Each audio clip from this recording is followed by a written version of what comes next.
జర్నలిస్టులకు రేవంత్ రెడ్డి ఒక big shock ఇచ్చారు. ఎస్, అక్రిడేషన్ కార్డుల విషయంలోనే కాదు, ఈ యొక్క ప్రెస్ అనే బోర్డులు పెడతారు వాహనాలపైన.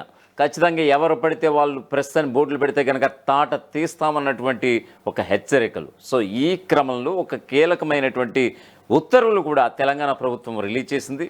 1989 వెహికల్ చట్టాన్ని కూడా దీన్ని తీసుకొస్తోంది. సో దీని ప్రకారం ఖచ్చితంగా ఈ యొక్క మీడియా జర్నలిస్టుల పేరుతో నిజంగా ఎవరు పడితే వాళ్ళు ఈ యొక్క వాహనాల మీద ప్రెస్ అని పెడితే కనుక కఠిన చర్యలు తీసుకుంటాం. జైలు శిక్షతో పాటు అవసరమైతే తగినంత జరిమానా కూడా విధించే విధంగా ఈ యొక్క కీలకమైనటువంటి ఉత్తర్వులు వెలువడ్డాయి. సో ఈ ప్రకారంలో జర్నలిస్టుల యొక్క మీడియా వాహనాలపైన ప్రెస్ అని ఖచ్చితంగా పెట్టడం వల్ల నిజంగా మీ యొక్క అభిప్రాయం కూడా తెలియజేయండి. ఎస్, చాలామంది నకిలీ జర్నలిస్టులు ఉన్నారు. వాళ్ళ ఏరివేత కార్యక్రమం కోసమే ఈ యొక్క నిర్ణయం అంటూ కూడా ప్రభుత్వం అయితే చెప్పుకొస్తోంది. సో దీనికి సంబంధించినటువంటి ఒక అప్డేట్ అయితే చూద్దాం. ఎస్, నకిలీ జర్నలిస్టులు ఏరివేతే తమ ప్రధానంగా ఒక కీలకమైనటువంటి నిర్ణయం తీసుకున్నట్లు తెలుస్తోంది. రాష్ట్రంలో వాహనాలపై ప్రెస్ అనే పదాన్ని వాడే విషయంలో రాష్ట్ర సమాచార పౌర సంబంధాల శాఖ కీలక నిర్ణయం తీసుకుంది. ఇక నుంచి ప్రభుత్వ గుర్తింపు పొందినటువంటి అక్రిడేషన్ కార్డులు ఉన్నటువంటి జర్నలిస్టులు మాత్రమే తమ వాహనాలపై ప్రెస్ అని రాసుకోవాలని స్పష్టం చేస్తూ అధికారిక ఉత్తర్వులు జారీ చేసింది. సెంట్రల్ మోటార్ వెహికల్ చట్టం 1989 ప్రకారం అనధికారికంగా తమ వాహనాలపై లేదా రిజిస్ట్రేషన్ నెంబర్ ప్లేట్లపై ప్రెస్ అనే పదాన్ని వాడటం చట్టరీత్యా నేరమంటూ కూడా అధికారులు హెచ్చరికలు జారీ చేశారు. చాలామంది వ్యక్తులు తప్పుడు మార్గాల్లో కావచ్చు, ప్రైవేటు సంస్థల గుర్తింపు కార్డులతో కావచ్చు, ఈ ప్రెస్ అని లోగోలను వాడుతున్నారని కూడా ఈ యొక్క కంప్లైంట్స్ వస్తున్నటువంటి ఈ నేపథ్యంలో రేవంత్ రెడ్డి ప్రభుత్వం అయితే ఒక కఠినమైనటువంటి నిర్ణయం తీసుకుని అమలుపరిచే విధంగా ముందుకు వెళ్తోంది. ఈ మేరకు జిల్లా అధికారులు కూడా ఆదేశాలు జారీ చేసిందట. సమాచార శాఖ కమిషన్ జారీ చేసినటువంటి ఒక మెమో ప్రకారం రాష్ట్ర వ్యాప్తంగా ఉన్నటువంటి అందరూ కూడా జిల్లా పౌర సంబంధాల అధికారులు తమ పరిధిలో ఉన్నటువంటి ఈ నిబంధనలు అమలయ్యేలా చూడాలంటూ కూడా ఆదేశించినట్లుగా తెలుస్తోంది. ప్రభుత్వం నుంచి అధికారికంగా అక్రిడేషన్ కార్డులు లేనివారు ఎవరైనా సరే తమ వాహనాలపై ఉన్నటువంటి ప్రెస్ లోగోలను ఇప్పటికిప్పుడు ఇమీడియట్గా వెంటనే తొలగించాలని కూడా హెచ్చరికలు జారీ చేసినటువంటి సందర్భం. ప్రస్తుతం అనేక మీడియా సంస్థల్లో పనిచేస్తున్నటువంటి జర్నలిస్టులు తమ సంస్థలు ఇచ్చినటువంటి కేవలం ఐడి కార్డులను ఆధారంగా చేసుకుని వాహనాలపై ప్రెస్ స్టిక్కర్స్ పెట్టేస్తున్నారు. దాన్ని దుర్వినియోగం చేస్తున్నారు. అయితే తాజా ఉత్తర్వులతో అక్రిడేషన్ లేని వారందరికీ కూడా ఇది ఇబ్బందికరంగా మారే అవకాశం కనిపిస్తోంది.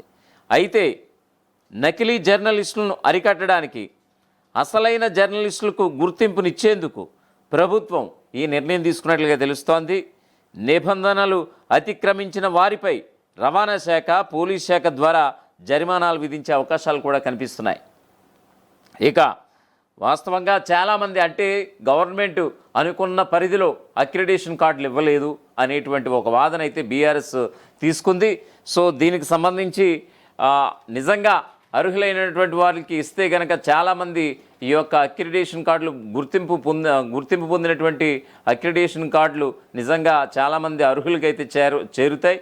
కానీ రేవంత్ రెడ్డి సర్కార్ ఈ యొక్క మీడియా మీద ఉక్కుపాదం మోపేలాగా, జర్నలిస్టుల మీద నిజంగా ఒక తుపాకీ ఎక్కుపెట్టేలాగా తీసుకున్నటువంటి నిర్ణయాల్ని తాము సమర్థించబోమని బీఆర్ఎస్ అయితే ఖచ్చితంగా చెప్తోంది.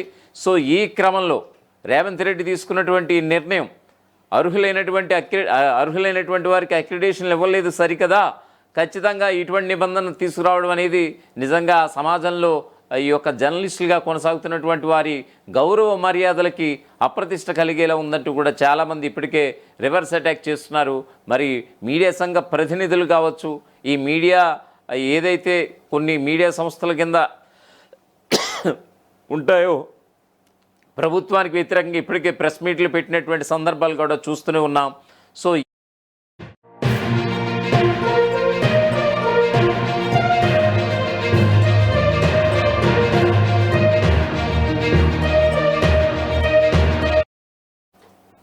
సో మొత్తానికి నకిలీ జర్నలిస్టుల బెడదకు తెలంగాణ ప్రభుత్వం కళ్ళెం వేసిందా?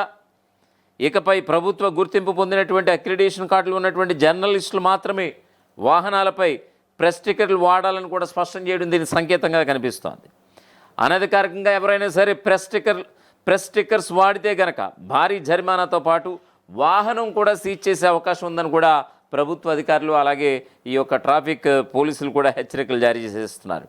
ఇక మీడియా ముసుగులో చలామణి అవుతున్నటువంటి నకిలీ జర్నలిస్టులకు కళ్ళెం వేసేందుకు తెలంగాణ ప్రభుత్వం సంచలన నిర్ణయం తీసుకుంది. ఇకపై రాష్ట్ర ప్రభుత్వ గుర్తింపు పొందినటువంటి అక్రిడేషన్ కార్డులు ఉన్నటువంటి జర్నలిస్టులు మాత్రమే తమ వాహనాలపై ప్రెస్ అని స్టిక్కర్లు వేసుకోవాలని స్పష్టం చేస్తూ సమాచార పౌర సంబంధాల శాఖ అధికారిక ఉత్తర్వులు కూడా జారీ చేసింది.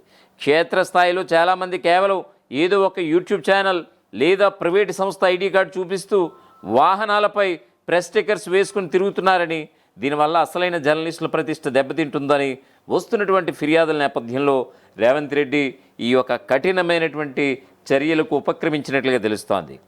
ఇక సెంట్రల్ మోటార్ వెహికల్ చట్టం 1989 ప్రకారం అనధికారికంగా వాహనాలపై లేదా రిజిస్ట్రేషన్ నెంబర్ ప్లేట్స్పై ప్రెస్, పోలీస్, గవర్నమెంట్ వంటి పదాలను వాడటం చట్టరీత్యా నేరమని కూడా చాలామంది చెప్పుకొస్తున్నారు. అక్రిడేషన్ లేని వారు ఈ స్టిక్కర్స్ను వాడితే ట్రాఫిక్ నిబంధనల ఉల్లంఘన కింద పరిగణించి భారీ జరిమానాతో పాటు అవసరమైతే వాహనాన్ని సీజ్ చేసే అధికారం కూడా రవాణా శాఖకు ఉందని కూడా అధికారులు తేటతెల్లం చేస్తున్నారు. ఈ నిబంధనలు రాష్ట్ర వ్యాప్తంగా కఠినంగా అమలు చేయాలంటూ కూడా సమాచార శాఖ కమిషనర్ అలాగే జిల్లా పౌర సంబంధాల అధికారులకు స్పష్టమైన ఆదేశాలు కూడా జారీ చేశారు. ప్రస్తుతం అనేక మీడియా సంస్థల్లో వేల సంఖ్యలో జర్నలిస్టులు పనిచేస్తున్నారు. వీరిలో కేవలం కొద్ది మందికి మాత్రమే ప్రభుత్వం అక్రిడేషన్ కార్డులు జారీ చేసింది. తాజా ఉత్తర్వుల ప్రకారం కేవలం మేనేజ్మెంట్ ఇచ్చినటువంటి ఐడి కార్డులు ఉన్నవారు తమ వాహనాలపై ప్రెస్ స్టిక్కర్స్ వాడటానికి వీలుండదు. ప్రభుత్వం ఇచ్చే అధికారిక అక్రిడేషన్ కార్డు మాత్రమే ఇందుకు ప్రామాణికంగా ఉండబోతోంది. ఒకవేళ ఎవరైనా అక్రిడేషన్ లేకుండా స్టిక్కర్స్ కనుక వాడుతుంటే వాటిని వెంటనే తొలగించుకోవాలని, లేని పక్షంలో పోలీస్, రవాణా శాఖల ద్వారా స్పెషల్ డ్రైవ్ నిర్వహించి కేసులు కూడా నమోదు చేస్తామని హెచ్చరికలు కూడా జారీ అవుతున్నాయి. నిజానికి నకిలీ జర్నలిస్టుల సంఖ్య పెరిగిపోవడంతో టోల్ ప్లాజాల వద్ద అలాగే పార్కింగ్ ఏరియాల్లో, ఇతర ప్రభుత్వ కార్యాలయాల్లో గందరగోళ పరిస్థితులు అయితే ఏర్పడుతున్నాయి. ఈ అరాచకానికి అడ్డుగట్ట వేయడం ద్వారా వృత్తి పట్ల నిబద్ధత గల జర్నలిస్టులకు సరైన గుర్తింపు, గౌరవం లభిస్తుందని ప్రభుత్వం భావిస్తోంది. అయితే అక్రిడేషన్ లేనటువంటి క్షేత్రస్థాయి రిపోర్టర్లకు ఇది కొంత ఇబ్బందికరంగా మారే అవకాశం ఉన్నప్పటికీ వృత్తి గౌరవాన్ని కాపాడేందుకు ఇది అనివార్యమంటూ కూడా సీనియర్ జర్నలిస్టులు అభిప్రాయపడుతున్నారు. సో ఏదేమైనా సరే జర్నలిస్టుల ముసుగులో ప్రెస్ బోర్డులు పెట్టి చాలామంది ఈ యొక్క సమాజంలో చాలామంది ఈ యొక్క వసూలు దందాలకు పాల్పడుతున్నారు. అప్పటికప్పుడు క్రియేట్ చేసే వార్తల్ని ఈ యొక్క తమ మీడియా సంస్థల్లో ప్రచురించి వసూలు దందాలకు పాల్పడుతున్నటువంటి ఘటనలు కూడా చాలా ఉన్నాయి. సో ఈ క్రమంలో ప్రభుత్వానికి కూడా చాలా కంప్లైంట్స్ వెళ్ళాయి. సో ముఖ్యమంత్రి రేవంత్ రెడ్డి తీసుకున్నటువంటి ఈ నిర్ణయం పట్ల సమాజంలో ఉండే ఒక పౌరులుగా మీ యొక్క అభిప్రాయం అయితే తెలియజేయండి. ఇది నిజంగా సహేతుకమైనటువంటి నిర్ణయమేనా, లేదా మీడియా సంస్థల మీద ఉక్కుపాదం మోపేటువంటి నిర్ణయమా? రేవంత్ రెడ్డి నిర్ణయం పట్ల ఖచ్చితంగా కామెంట్ బాక్స్లో మీ యొక్క అభిప్రాయాన్ని అయితే తెలియజేయండి. సో దీనికి సంబంధించి ఆల్రెడీ అక్రిడేషన్ కార్డ్స్ మొన్న రిలీజ్ చేసింది. దీనికి సంబంధించి ఒక జీవో రిలీజ్ చేసింది. గతంలో 1000 ఉంటే ఇప్పుడు కేవలం 100లో ఇస్తున్నటువంటి పరిస్థితి. సో నిజమైనటువంటి జర్నలిస్టులకి ఇది నిజంగా ఒక ఇంత ఇబ్బందికరంగా మారే అవకాశం ఉన్నప్పటికీ నకిలీ జర్నలిస్టులకు కళ్ళెం వేసేలాగా ముఖ్యమంత్రి రేవంత్ రెడ్డి తీసుకున్నటువంటి నిర్ణయం పట్ల చాలామంది హర్షాతిరేకాలు వ్యక్తం చేస్తున్నటువంటి పరిస్థితి. సో చూద్దాం మరి జర్నలిస్టు సంఘాలు ఏ విధంగా స్పందిస్తాయో, ఏ విధంగా రివర్స్ అటాక్ ఇస్తాయో అనేది వేచి చూడాల్సిన అంశంగా చెప్పక తప్పదు. అసలైన తొలి వెలుగు. ఫాలో వాట్సాప్ @తొలి వెలుగు official.